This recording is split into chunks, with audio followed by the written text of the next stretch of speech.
kunyari sila Carl, yan, sila Maymay, yan, sila CJ. They're training at least 3 times a day. May team practice yan. They do their extra skills. With or without a coach, may routine na sila. Then, nagbubuhat pa yan. So, that's at least 3 na agad. Then, you need to monitor your nutrition. Then, you study your games pa after game. So, kumbaga, hard work talaga siya. Then, papasok na siguro din yung work smart. Then, how much work do you need to put in for each? Kasi, kumbaga, limited time ka lang naman in a day. So, ano yung programa mo? Tapos, doon na papasok yung sinasabi mo. Anong programa pag off-season, pag pre-season, pag in-season.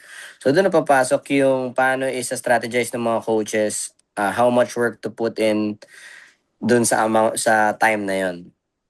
Pero, I think, lahat, for a normal athlete na nga lang, kumbaga if you want to get to the next level, ito, ano pa lang to, KBL pa lang pinag-usapan natin, hindi pa nga NBA ito eh.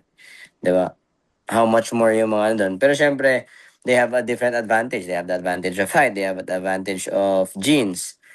So tayo, for us to get to that level, sa mga height natin ng mga 6'5", 6'6", then I think we need to baka nga double time with kasi gano'n naman, eh, 'pag mas maliit ka, di dapat mas ano yung trabaho na ibibigay mo.